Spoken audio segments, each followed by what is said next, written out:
할렐루야. 우리는 하나님의 은혜로 구원받고 또 매일매일 하나님의 은혜로 살아가고 있습니다. 천국 가는 그날까지 은혜로 승리하는 주의 백성들 되시기를 주의 이름으로 축복합니다. 우리 교단에서 이렇게 이번 주일은 무슨 주일로 지켰으면 좋겠다 이런 공문들이 자주 내려옵니다. 1년에 수십 번의 그런 것이 있습니다. 그런데 이제 그런 걸 다 지키자면 끝이 없고요. 또 그것을 다 지키는 교회도 없습니다. 교회마다 자기 교회의 사정에 맞게 또 자기 교회가 이렇게 또 중요하게 보고 또 추진하는 것에 대해서는 이렇게 지키고 또 헌금도 보내서 교단 일에 협조를 하고 있는데요. 또 이런 것은 또 강압력이 없고 또 날짜도 꼭 고정되어 있는 게 아니라서 이제 이렇게 좀 교회마다 이렇게 날짜를 조정해서 참여하기도 합니다. 지난주였는데 우리는 오늘 이렇게 하고 있고요. 교단에서 이렇게 이단 경계주의를 맞이해서 건전한 신앙 성숙과 이단 경계를 위한 개인 실천사항 6가지를 이렇게 카톡으로 보내줬는데 복사해서 광고판에 이렇게 붙여주도록 하겠습니다. 여러분들이 잘 살펴보시기를 바라고 또 카톡에도 밴드에도 올려놓도록 하겠습니다. 사실 이단은 우리와 상관이 없는 것 같고 멀리 있는 것 같지만 실상은 우리 주변에 많이 있습니다. 또 성경에도 보면 정말 이단에 대한 내용이나 경고가 굉장히 많습니다.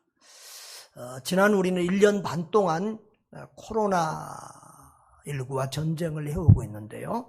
그 코로나19 동안에도 끊임없는 이단 시비가 많이 나왔습니다. 여러분, 이단을 이단이라고 하지 않는 것도 잘못이고요. 또 이단이 아닌데 우리와 조금 신앙이 다르고 또 신앙의 색깔이나 또 이렇게 교단이 다르다고 해서 함부로 이단이라고 하는 것도 문제가 되겠습니다. 일단 이단 시비가 있었던 곳에 대해서 제가 한번 정리를 해주는 것이 좀 필요하겠다 싶어서 한번 정리를 해보겠습니다. 작년 2월에 신천지 대구교회에서 코로나가 많이 퍼져서 대구가 아주 큰 일이 났었죠. 그리고 그것이 나중에 전국으로 이제 이렇게 확산됐는데, 하여튼 신천지는 두말할 것도 없는 확실한 이단이고, 작년에도 설교를 다 했기 때문에 오늘은 강조를 하지 않겠습니다. 그 다음에 3월에 성남 은혜 땡땡 교회에서 이렇게 아마 사모님이 예배에 나온 성도들한테 입에다가 소금물을 뿌려준 것 같아요. 소금물 뿌리면 안 걸린다고. 초창기니까 이제 그런 유언비어들이 많이 돌았잖아요. 그런데 오히려 많이 박사님들 몇십 명 나왔어요. 근데 그 교회가 좀 일반적인 우리 교회 같은 교회들이 아니고 몇 시간씩 예배드리고 막 통성으로 기도하고 좀 약간 신비적인 좀 오순절적인 그런 교회여서 이단 시비가 좀 많이 붙었습니다만은 이단이라고 확실하게 정제된 것 같지는 않습니다. 그 다음에 8월에 용인에 우리 땡땡 교회가 있었습니다. 그 여자분이 목회하는 그런 교회인데요. 그 교회도 조금 약간 특이한 교회에서 이단 시비가 있었는데 아주 이렇게 교단이나 이런 데서 이단이라고 정제된 그런 교회는 아닙니다. 또 작년 8월에 여기는 너무 유명하니까 밝혀도 되겠습니다만은 사랑제일교회 정광훈 목사님 그 교회와 또 이 광복절 집회 때문에 온 나라가 시끄러웠습니다. 또 좀 너무 과격한 그런 발언들도 있었고 또 이단 시비에 걸릴 만한 좀 위험스러운 발언도 있었던 것은 사실이지만, 그리고 한국교회가 지금 이단 조사도 하고 있지만 아직 한국교회가 정식으로 이단이라고 딱 못 박아서 말한 교단은 아직은 없습니다. 그 다음에 12월 달에 인터콥 사건이 있었습니다. 여기도 유명하게 나왔으니까 그냥 밝히도록 하겠는데요. 인터콥의 최바울 선교사는 저도 또 몇 번 만나고 저하고도 좀 약간 갈등을 일으킨 적이 있는, 이 선교하는 좀 방향이나 방법이 달라서 그런 경우도 있었습니다. 상주 BTJ 열방센터에서 큰 집회를 해가지고 몇백 명이 코로나에 걸리고 한국 사회로부터 지탄을 받았는데, 이 BTJ라는 말은 이따가 한번 또 기회가 되면 설명할 수도 있겠습니다만은 백투 예루살렘의 약자입니다. 그래서 이분들은 이슬람권과 특별히 예루살렘 선교를 열심히 하는 그런 교단인데, 인터콥은 선교 열정도 좋고 또 젊고 이렇게 평신도설보다 젊은이들을 많이 이렇게 도전해서 선교 훈련을 시키고 또 어려운 지역으로 파송한 이런 중요한 일은 많이 했지만, 너무 공격적이고 또 극단적이고 또 다른 선교하고 같이 협력하지 않건 비협력적인 이런 선교를 해서 선교에 좀 무리를 일으킨 부분이 많이 있고, 또 신학적으로 약간 좀 이단성이 있습니다. 그분이 또 귀신론을 배운 분이고요. 이렇게 정확한 신학이 좀 한국의 정통 신학교를 나온 건 아니에요. 또 잘못된 종말론, 세대적인 종말론, 또 지나친 이스라엘 구원 중심으로 해서 예수님이 이 예루살렘에 임하셔서 예루살렘이 복음화되면 예수님의 재림이 온다, 이런 것으로서 조금 지나친 그런 부분들이 있고요. 또 이 코로나19는 전 세계를 단일 정부로 만들어 통제하려는 그런 특정 세력이 만든 것이라는 이상한 말도 했습니다. 그래서 이것은 계획된 프로젝트고 백순으로 이렇게 DNA 구조를 바꿔서 인류를 통제한다. 그래서 이 코로나 발생과 확산은 빌 게이츠가 주도했다는 이런 황당한 말을 해가지고 상당히 놀랐고 또 교회를 부끄럽게 하기도 했습니다. 이곳은 지금 이단성 논란이 상당히 많이 되어졌고요. 그래서 대부분의, 우리 교단도 마찬가지입니다. 대부분의 교단은 교류 금지하고 거의 이단성이 있다고 보고 있고 또 이단으로 정죄하는 그런 것도 있습니다. 주의를 요하는 그런 단체라고 볼 수가 있겠습니다. 그 다음에 올 1월 달에 IM 선교의 마이클 조라는 사람이 있었는데, 이분의 본명은 조재영 선교사입니다. 필리핀 선교하셨던 분이고 또 우리 교회에 와서 간증을 하신 적도 있습니다. 아주 열정이 있고 또 헌신적인 분인데, 좀 이렇게 약점이 있다면 너무 마음이 급해가지고, 저는 평신도 선교사라도 목사 안수를 안 받았을지라도 꼭 신학을 하고 선교 활동을 했으면 좋겠다 생각을 한 사람. 왜냐하면 어차피 선교는 말씀을 밥을 먹이고 구제하고 치료한다고 할지라도 사람을 구원하는 것은 말씀이기 때문에 이렇게 목사에 준하는 신학을 하고 선교 활동을 하는 게 좋다, 이렇게 생각을 하는 사람인데, 이분도 이제 가슴은 뜨거운데 좀 신학을 빨리 안 하고 이렇게 해서 이번에 조금 어지신학도 나왔는데 이단 아니냐 이렇게 좀 말들이 있었는데, 제가 볼 때 그분은 이단은 아니고 정말 다음 세대를 살리기 위해서, 이 선교사들을 또 만들기 위해서 많이 애를 쓰는 아주 귀한 분이라고 생각이 되어집니다. 그리고 저희 교회도 사실은 이 영어 기독교 대안학교를 기도하고 또 준비하고 있습니다. 아무튼 이렇게 이단 시비에 걸린 사람들, 그리고 현재 확실하게 이단이라고 정죄된 사람들을 보면 정통 신학을 하신 분들이 없다. 그리고 너무 가슴이 뜨거워서 또 신학교를 무시해서 또 교리나 이렇게 신학을 무시해서 하는 분들이, 이런 경우 이단 시비에 걸린 분들이 많더라. 그래서 우리가 아무리 급해도 가슴도 뜨거워야 되지만 냉철한 바른 신앙과 신학을 가지고 목회하고 영적 지도자 역할을 해야 된다 라고 하는 것입니다. 자, 오늘 우리 예수님의 종말 설교 부분을 마태복음에서 읽고 있습니다. 마태복음 24장, 25장, 26장은 예수님의 종말 설교에 관한 부분인데요. 우리가 종말하면 성도들은 요한계시록만 종말론이고 종말에 관한 것이라고 생각을 하고 너무 요한계시록에 또 집착하고 거기에 관심이 많은 경우를 볼 수 있는데, 성경 전체에 구약에도 그렇고 신약에도 그렇고 종말에 관한 내용들이 굉장히 많습니다. 특별히 예수님의 종말 설교, 우리가 가장 먼저 예수님의 종말 설교를 가지고 이 종말에 대한 종말론, 종말신앙에 대한 기본 뼈대를 딱 잡고 요한계시록으로 들어가야 돼요.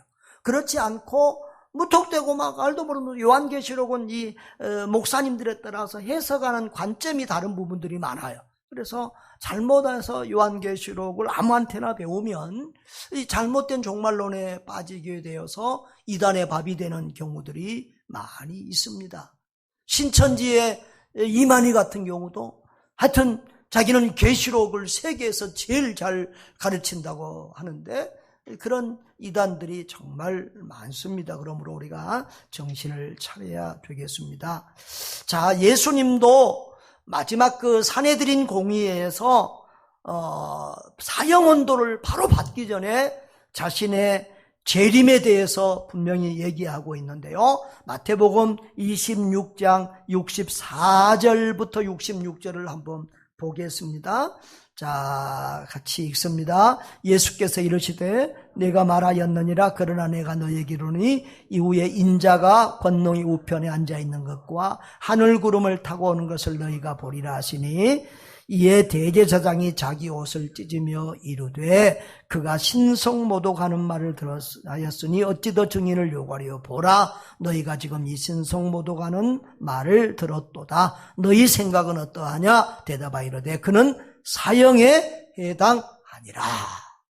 이렇게 예수님이 이 십자가 사형언도를 이렇게 받을 때, 이 산헤드린 공회가 할 때에 예수님이 하나님의 아들이라는 제목과 더불어 당신이 재림주로 오겠다고 공언하는 말이 그 사형언도를 받게 하는 계기가 됐다는 것도 알 수 있습니다. 성경은 이단, 사탄을 미혹하는 자라고 표현하는 경우가 많습니다. 본문에도 미혹이라는 단어가 여러 번 나오지요. 4절, 또 5절, 또 11절에 이 미혹하리라 이렇게 나오는데, 또 4절에는 사람의 미혹을 받지 않도록 주의하라 이렇게 나오고 있습니다. 이미 미혹이라는 플라세네라는 말은 죄로 이끄는 일을 가르치는 말인데요. 바른 신앙으로부터 떠나, 바른 신앙의 길을 떠나 잘못된 길로, 멸망의 길로 가도록 깨어내는 것을 가르칩니다. 여러분, 이 미혹하는 일과 이단은 종말이 많을수록, 가까울수록 더욱더 많이 활동하게 됩니다. 이단은 크게 두 가지가 있는데요. 자기가 이단인 줄 모르고 성경에 대한 지식이나 또 성경 해석이나 신학이 잘못되어서 자기가 이단인지 모르고 이단 노릇하는 사람들이 있습니다. 또 이 신천지나 하나님의 교회나 이런 이단들은 자기들이 이단인 거 알면서도 자기들의 유익을 위하여 사람들을 미혹해서 악한 길로 끌어가는 이단 중에 이단, 아주 악한 이단입니다. 자, 본문 3절을 읽어보시면 예수님께서 종말론에 대해서 어떻게 말씀을 하시는지, 이 종말에 대해서 한번 보겠습니다. 자, 3절 후반부에 보면은 제자들이 조용히 와서 뭐라고 했어요? 우리에게 이르서 두 가지를 질문합니다. 어느 때에 이런 일이 있겠습니까? 종말이 어느 때에 있습니까? 예수님은 지금 24장 1절 2절을 보면은 제자들과 같이 이 언덕에 앉아서, 감람산 언덕에 앉아서 저 예루살렘 성전을 내려다보면서 이제 앞으로 얼마 지나면 저 예루살렘 성전이 돌 위에 돌 하나 남지 않고 다 허물어지리라 라고 했었고, 그리고 정말 그 말씀하신 지 한 40년, AD 70년경에 정말 성전이 로마에 의해서 회파되고 지금 남아있는 곳이라고는 지금 유대인들이 통곡의벽이라고 붙들고 기도하는 서쪽 벽만 일부 남아있는 것이죠. 자, 그런데 예수님은 그 가까운 예루살렘의 종말, 유대의 멸망과 더불어 이 재림의 종말을 함께 보여주고 있고, 또 제자들도 함께 그 두 가지를 같이 함께 질문하고 있습니다. 자, 그런데 두 가지를 질문하는데 어느 때입니까? 그리고 어떤 그런 종말이 가까울 때에 어떤 징조가 있습니까? 라고 질문을 했는데, 자, 때에 대해서는 주님이 답을 안 했어요. 그런데 어떤 징조가, 무슨 징조가 있습니까? 세상 끝에는 그것에 대해서는 상당히 여러 가지로 답을 하고 있습니다. 자, 거기서 이제 몇 가지를 우리가 정리를, 예수님이 말씀하신 순서대로 한번 정리해 보겠습니다. 자, 정말 이 세상 끝에는 거짓 선지자가 많이 나와서 성도들을 미혹한다고 말씀하십니다. 4절, 5절 보면 너희가 사람의 미혹을 받지 않도록 주의하라. 5절 같이 읽어볼까요? 많은 사람이 내 이름으로 와서 이르되 나는 그리스도라 하여 많은 사람을 미혹하리라. 11절에도 거짓 선지자가 많이 일어나 많은 사람을 미혹하겠으며 그래서요. 또 마태복음 24장 24절을 보면 같이 한번 읽어볼까요? 거짓 그리스도들과 거짓 선지자들이나 큰 표적과 기사를 보여 할 수만 있으면 택하신 자들도 미혹하리라. 여러분, 이단들 거짓 선지자들이라고 해서 능력이 없는 것 아닙니다. 이단 거짓 선지자들도 큰 표적과 기적을 일으켜가면서 사람들을 미혹합니다. 그래서 옛날에는 천부교 박태선 교주가 그 교회의 장로님이었었죠. 굉장한 기적을 일으키면서 많은 사람을 미혹한 적이 있었던 것을 볼 수 있습니다. 그러므로 우리가 그 사람의 어떤 그런 능력이나 그런 걸로 분별하는 것이, 이단을 분별하는 것이 아니라 말씀으로 분별해야 될 줄 믿습니다.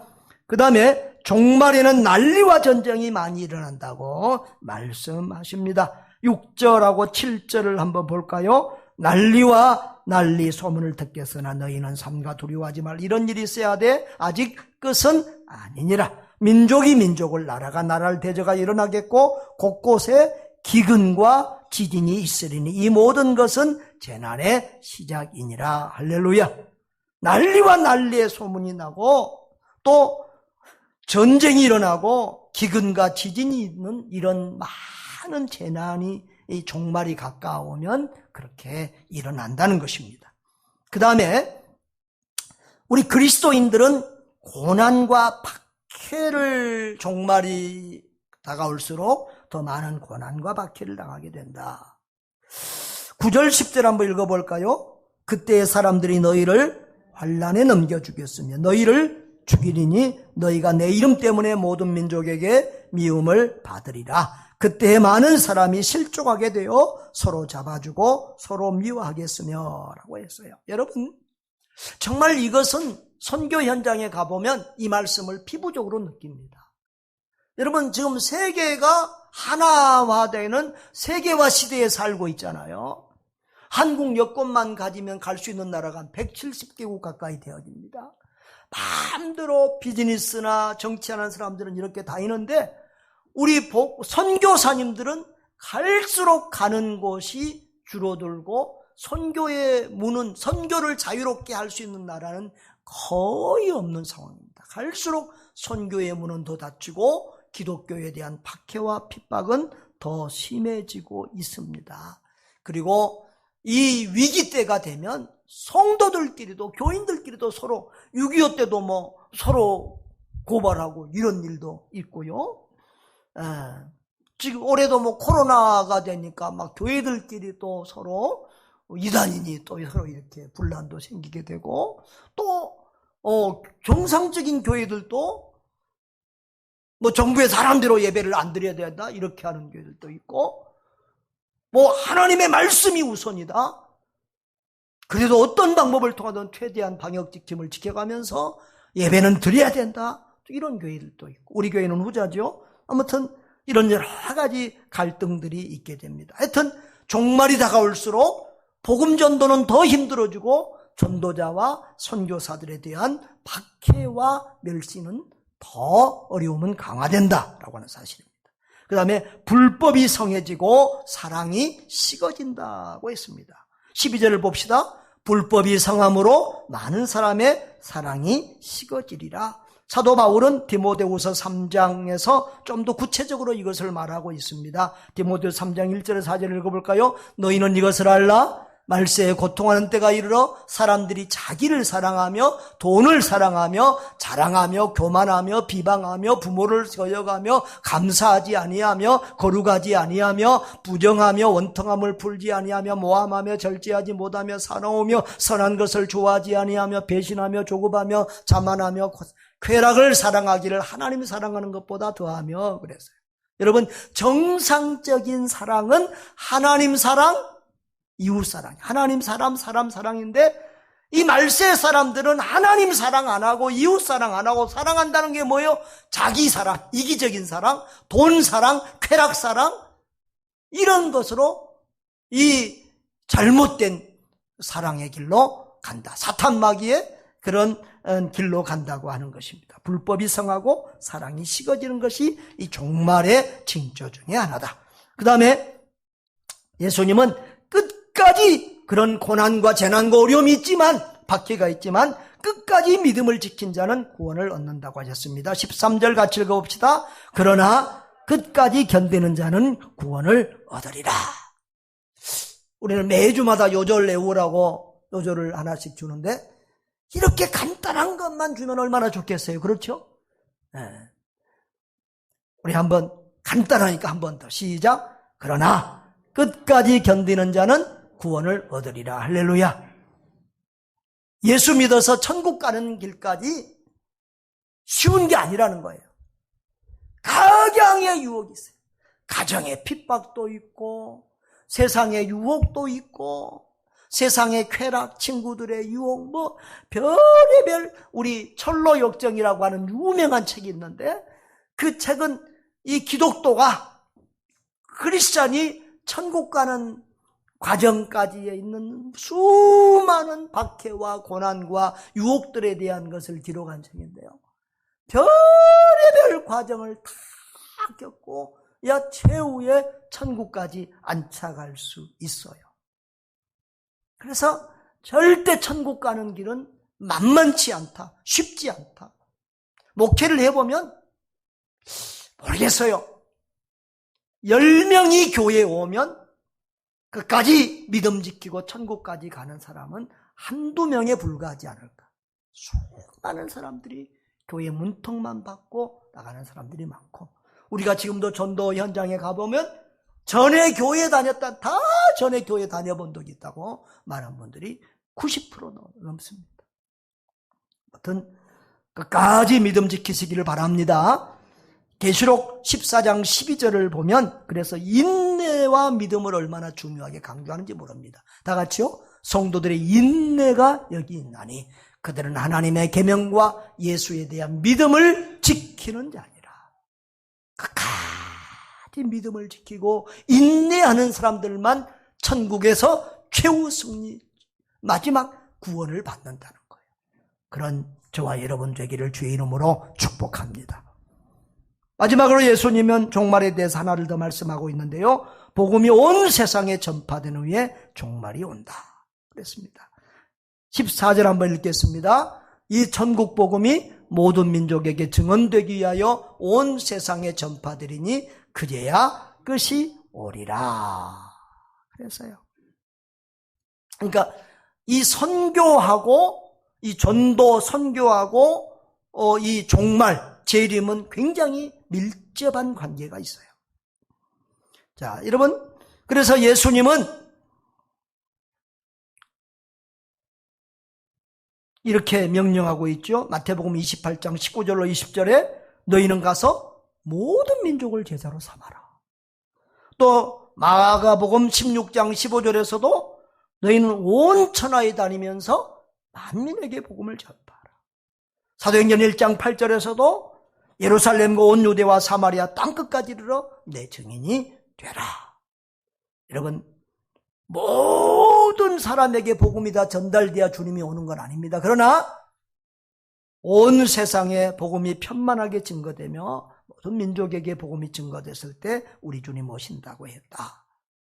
뭐 여기저기 어려우니까 다 빼고 뭐 로마서에 있는 것처럼 말세가 되면 유대인들이 회개하고 돌아온다고 했는데 저 유대인 이스라엘들만 복음화 시키면 예수님 오신다, 그렇게 생각하시면 안 되겠어요. 그래서 백투 예루살렘은 좀 성경적으로 건강한 신학은 아니라는 것을 아시면 좋겠습니다. 그래서 모든 민족에게 복음이 전파되어야 되겠다. 그래서 선교, 전도는 최고의 종말 신앙입니다. 재림을 믿는 성도들은 전도와 선교를 열심히 해야 됩니다. 이것이 바른 종말 신앙인 줄 믿습니다. 자, 이렇게 종말에 대한 이단들이 많아요. 그래서 이 이단들의 특징을 보면은요, 이 신앙과 신학이 분명하지 않아요. 그래서 보통 보면 이단들은 거의 대부분의 한국의 이단들은 거의 다 이단에서 나와요. 통일교회에서 수십 개 이단이 나오고요. 또 뭐 천부교회에서 뭐 몇 개가 갈라져 나오고요. 장막선전 유재열에서 또 갈라져 나와서 지금 현재 하나님의 교회는 그 장막선 유재열의 부인이 지금 뭐 참 부인이라고 존칭을 해줘야 될지도 모르겠는데 하여튼 그 여자가 나와서 내가 하나님 어머니다 해가지고 지금 이렇게 하고 있는데 하나님의 교회예요. 하나님의 교회 이름 좋다고 거기 가면 거기는 이단 저기 하나님한테 못 가요. 정신 차려야 됩니다. 그러니까 대부분 이단들은 전통 신학교를 뭐 이만희 같은 경우는 신학교 근처에도 안 가봤어요. 다 이단에서 배워가지고 거기서 플러스 마이너스해서 이렇게 하니까 뭐 이단으로의 돈벌이가 되더라 이리 하는 것들이. 그 다음에 이 구원에 대한 교리나 신학이 분명하지 않아요. 여러분, 자꾸 우리가 이단에 넘어가는 가장 중요한 것은 보면 성도들 보면 구원받지 못한 사람이 10심은 있어. 이 사람은 이단의 아주 첫 번째 밥이에요. 여러분, 반드시 구원의 확신과 구원의 감격과 기쁨 속에 사시기를 바랍니다.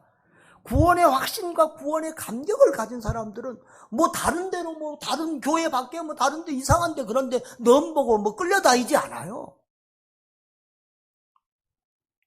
여러분, 구원에 관해서 우리 성도들이 확실하게 두 가지를 좀 각인하시기를 바랍니다. 여러분, 우리는 구원은 은혜로 받는 겁니다. 따라합시다. 구원은 은혜로 받는다. 여러분, 우리가 잘나서, 우리가 똑똑해서, 우리가 의로워서 구원받을 수 없어요. 하나님의 은혜 아니면 절대로 그 누구도 구원받을 수 없어요. 아멘? 창세기부터 계시록까지 하나님의 은혜 아니고서는 구원받을 사람이 한 영혼도 없다는 것을 기억하시기를 바랍니다.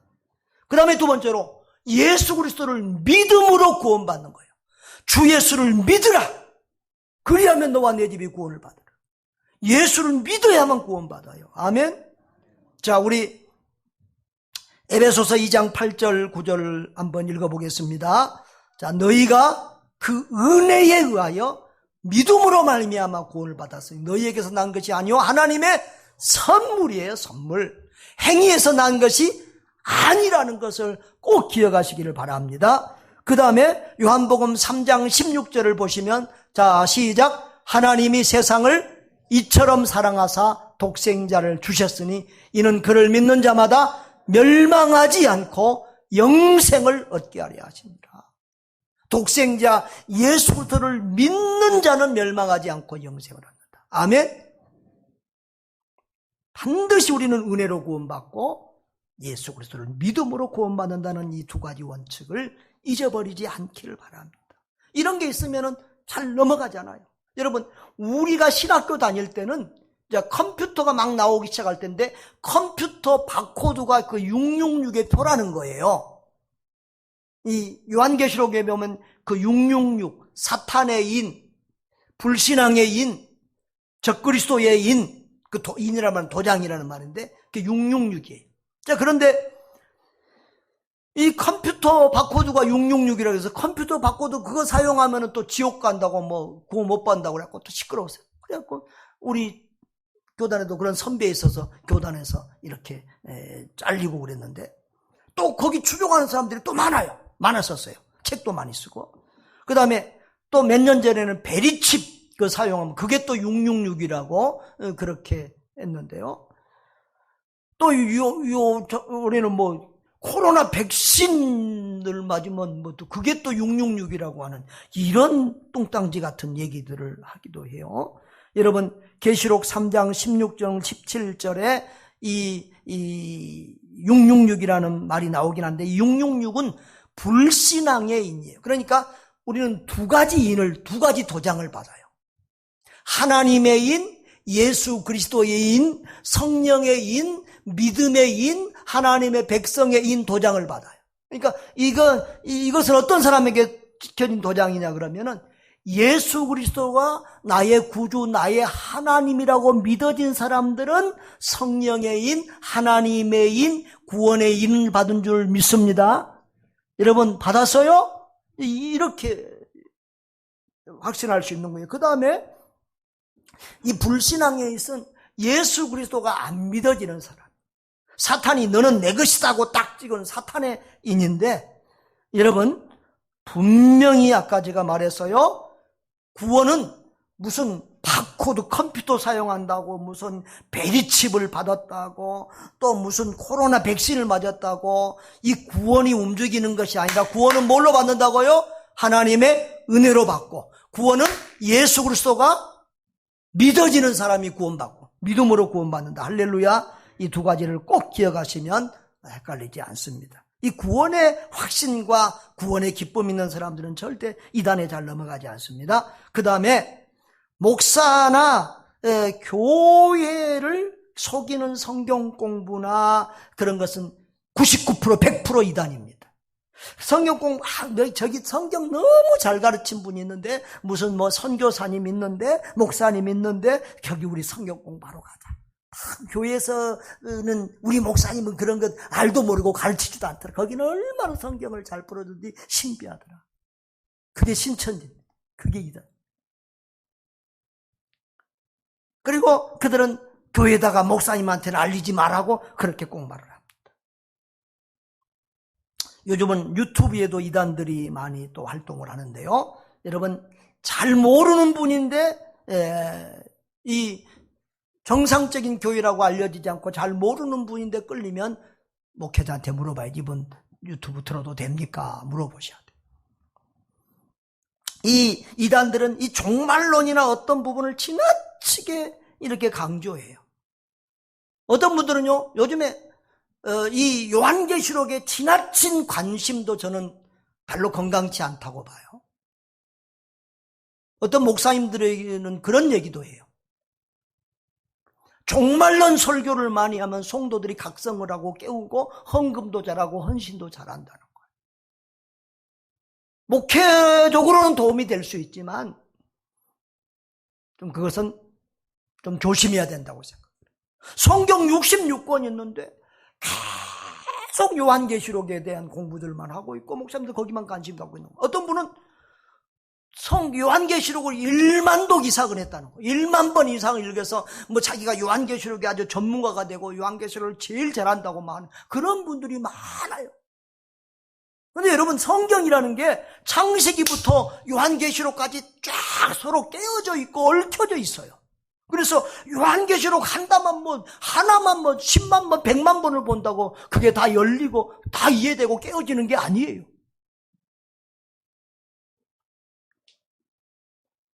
인류 역사상에서 칼빈만큼 성경을 잘 깨닫고 파악했다고 하는 사람이 없을 만큼 그랬는데 그 칼빈 선생님도 이 요한계시록에 대한 주석은 남기지 않을 만큼 그렇게 조심해서 다뤘는데 너무 함부로들 그렇게 성경을 해석하고 또 자기가 다 아는 것처럼 이렇게 하는 교만을 부려서는 안 된다는 거예요.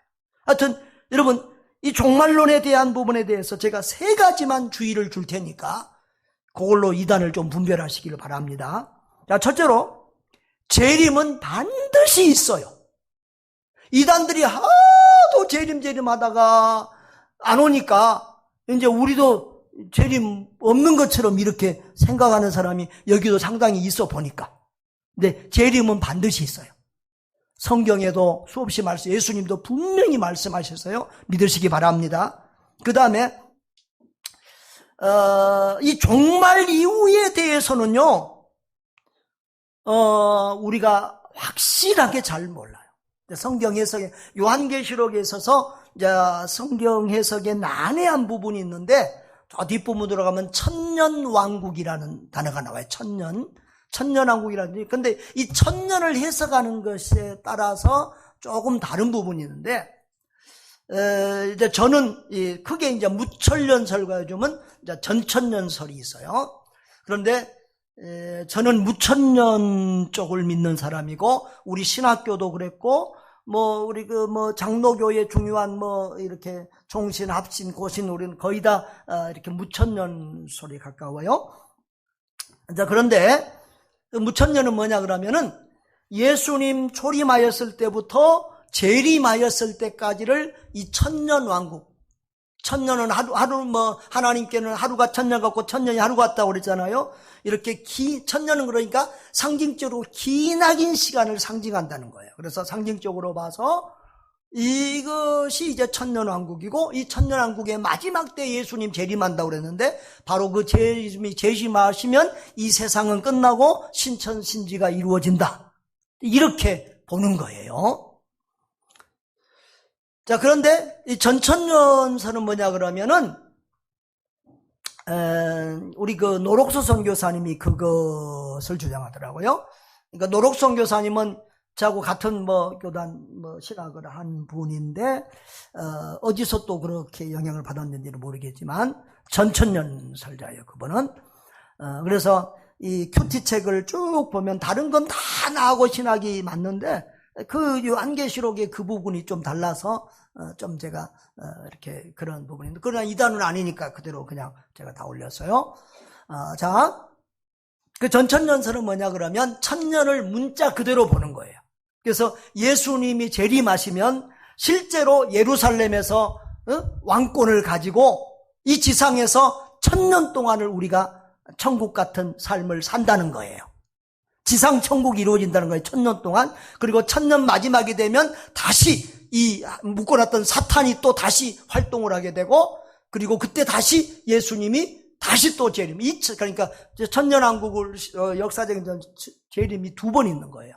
그래서 이제 그 다음에 우리가 말하는 영원한 천국 신천신지가 이루어진다고 이렇게 보는 것이 이제 전천년. 그러나 이 무천년과 전천년은 서로 이단이라고 하지 않아요. 그것은 몰라요. 어떻게 확실히 알지요? 예수님 재림해봐야만 알아.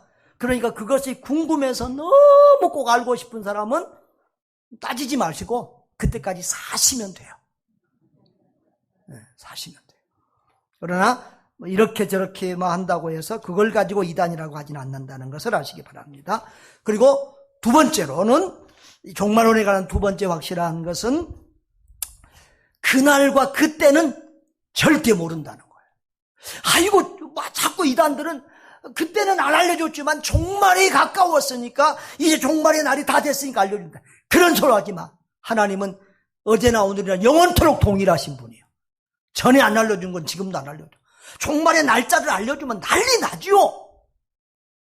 학교 가겠어요? 직장 가겠어요? 스피노자가 뭐라고 그랬어요? 오늘 지구의 종말이 올지라도 나는 한 그루의 사과나무를 심는다. 그것이 정상적인 그리스도인이 살아야 될 삶이에요. 응? 그 시한부 종말론자들은 그렇게 날짜를 말하고 막 오래 오신다 막 이러면서 이 불안감을 조성해서 일상생활을 망가뜨려. 이 가정생활, 사회생활, 직장생활 이런 거 할 필요도 없다. 지금 또 예수님 올 때가 다 됐는데 무슨 직장 가냐, 학교 가면서 이렇게 가정을 파괴하고 이 일상생활을 파괴하고는 그런 아주 비성경적이고 비정상적인 삶으로 사람들을 유도해요. 그건 잘못된 거예요. 그러니까 그러면서 이제 내일 모레 주님 오시는데 뭐 재산이 뭐가 필요 있느냐? 다 내라라. 그래서 교회에다가 전부 다 전 재산을 바치라고 그래요. 우리 정상교회는 뭐만 바치라고 그래요? 11조 정도 뭐 이렇게 감사 뭐 다른 이런 선교 그러는데 그 사람들은 전 재산 다 바치라고 그래. 예수님 재림한데 세상 끝났는데 뭔 재산 가지고 있냐 이거예요. 그러면 교회에다가는 왜 바쳐? 교회는 뭐 끝나면 가만히 있나? 그래가지고 건강한 교회 다닐 때는 헌금 안 하던 사람이 이단에 빠지면 얼마나 헌금을 많은지 참 기가 막히게. 건강한 교회들은 예배당 짓고 부도 나갖고 예배당 파는데 그것은 누가 다 사? 이단들이 다 사요. 저 하나님의 교회가 특히 돈이 많은가 봐. 이 부도난 커다란 교회들을 하나님의 교회가 다 사고 있는 거 보면 속이 터져요. 이단들은 그래서 돈이 많아요. 하나님의 교회에 돈이 정말 많은 것 같아요. 통일교 어마어마해요. 한국에서 아마 제일 돈이 많으면 구원파 이단들은 그래서 돈이 많다. 그런데 미혹되지 않기를 바랍니다. 그리고 재림 사건은 우주적이고 순간적이라는 사실을 알아야 돼요. 자, 재림에 대해 세 가지입니다. 재림은 반드시 있다. 두 번째로 날짜는 모른다. 세 번째로는 재림 사건은 우주적이고 순간적이다. 이단들이 밤낮 재림 요화정이고 어디고 여기 재림 얘기하다가 안 오니까는 지금 와서 어디에 있다는 거예요. 우리나라에도 자기가 재림주라고 말하는 사람이 수십 명이고요. 그런 사람들끼리 모임도 있대요. 여러분, 예수님은 그렇게 조용하게 재림하지 않아요. 초림 때처럼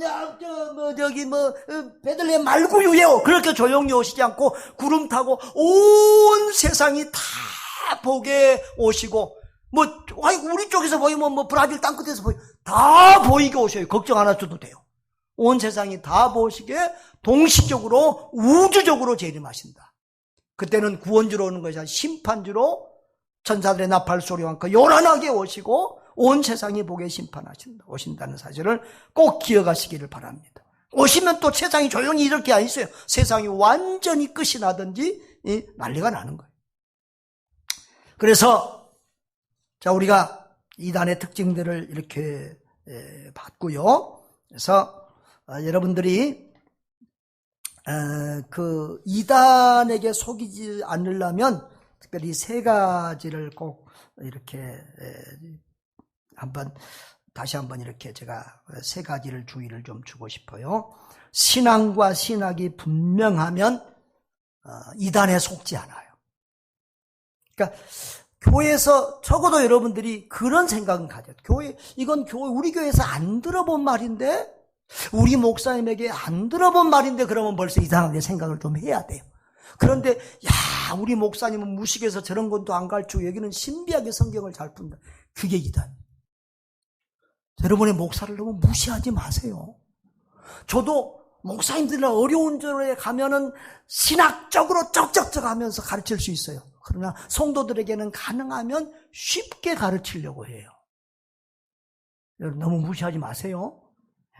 하여튼 신앙과 신학이 분명하면은 이단이 보여요. 저는 다미선교회가 이장님 씨가 92년 10월 28일 휴고한다고 처음부터 이단이라고 그랬어요. 왜? 날짜를 말하고 있는 게 틀렸고요.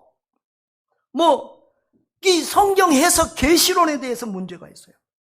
그분은 이 순수한 아이들은 거짓말을 하지 않는데 순수한 아이들이 하나가 아니고 둘, 셋 이렇게 그 날짜를 얘기한 것은 이거 분명히 그러니까 이 사람은 자기가 받은 게 아니에요. 애들이 그런 거 한 거 보고 이거 아니냐 이렇게 나간 거예요. 여러분 어린이니까 어린이 말이라고 하나님 말보다 더 맞아요?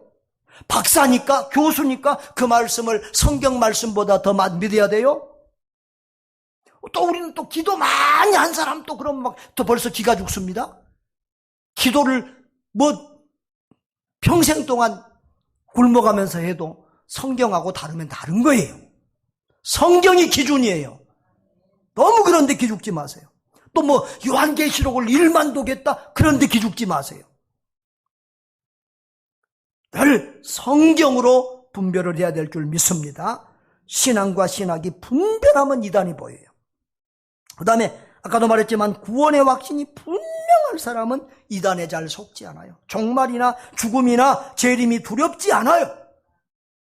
우리 이번에 저기 우즈벡에서 들어와서 400일호에 계신 김수진 선교사님, 자꾸 김수진이라고 그러니까 전부 다 여자인 줄 알고 자꾸 물어보는데 남자분이세요. 그런데 우즈벡에서 그 CT 촬영한 것을 보고서는 우즈벡에서는 2.5cm 된다고 그랬는데 한국에 와서 MRI 찍어보니까 10cm 가까이 되는 거예요. 그래서 뭐 췌장암 말기라고 이렇게 판정을 받고 지금 조직검사 결과를 기다리는데, 그런데 그분들이 그 검사를 받고 또 눈물 한 방울 안 흘리고 바로 받자마자 나한테 카톡을 보냈어요. 목사님 이렇게 나왔습니다. 그냥 기도해 주세요. 그리고 끝나고 바로 퇴원해서 제 목양실 들어와서 그냥 차 마시면서 웃으면서 얘기하고 하나도 두려움이나 그런 것이 없고 평안하다는 거예요. 하나님이 쓰실 만큼 다 쓰셨으면 데려가실 거고, 근데 사모님이 그래요. 당신이 그렇게 하나님이 데려갈 만큼 그렇게 일을 많이 하진 않았다 이거야. 안 데릴 거, 안 데릴 거. 그러면서 웃고 그러는 거예요. 여러분, 우리는 살아도 천국, 죽어도 천국입니다. 재림에서 이 세상이 끝나면 더 좋은 데 살면 뭘 걱정이요? 두려워할 필요가 없어요. 구원의 확신과 감격 속에 분명히 있으면 2단, 3단, 4단에 넘어가지 않아요. 아멘. 그 다음에 적어도 담임 목사와 교회를 신뢰하고 그 지도에 따르는 사람은 2단에 속지 않습니다. 그냥 교회 모르게 목사 모르게 이상한 데로 끌고 다니고 이상한 것 듣고 배우고 하면 2단에 빠진다고요. 성경 배우고 싶으면 목사한테 배우고 목사한테 책을 소개해달라고 그렇게 하고 그렇게 하시기를 바랍니다. 사랑하는 여러분, 사단 마귀는 우는 사자처럼 삼킬차를 찾고 있습니다. 할 수만 있으면 택한 백성까지도 미혹해서 멸망으로 끌고 가려고 합니다. 그런데 그 사탄은 사람을 통해서 미혹합니다. 그래서 사람의 미혹을 받지 않도록 주의하라고 주님이 경고하고 계십니다. 그러므로 우리는 천국 가는 그날까지 정신 차리고 깨어 있어야 될 줄 믿습니다. 바른 믿음, 바른 신앙 위에 굳게 서야 합니다. 구원의 확신이 분명하고 구원의 감격과 기쁨 속에서 살아야 합니다. 하나님께서 세워주신, 여러분을 위해서 세워준 목사나 교역자들, 또 리더들을 신뢰하고 그들의 도움을 받기를 바랍니다. 천국 가는 그날까지 많은 고난과 박해와 재난이 있겠지만 끝까지 견디는 자는 구원을 받는다고 했습니다. 오늘 이 말씀을 듣는 모든 여러분, 요즘은 우리 설교를 온 세계에서 다 들어요. 선교사님들을 듣고 또 중국에 가 있는 우리 지금 직장 가 있는, 외국에 직장 가 있는 군대에서도 듣고 다 하니까 하여튼 이 설교를 듣는 모든 분들이 다 구원을 받고 꼭 천국에서 만나는 최후 승리자들 될 수 있기를 주의 이름으로 축복합니다. 우리 다 같이 통성으로 기도합니다. 존귀하신 아버지 하나님, 주의 은혜와 사랑을 감사드립니다. 우리 하나님께서 우리를 사랑하시고 우리를 하나님의 백성으로 선택하여 주시고 하나님의 은혜로 예수 그리스도가 나의 구주 나의 하나님이라고 고백되고 믿어지게 하심을 감사합니다. 하나님, 그러나 우리 성도들 안전하게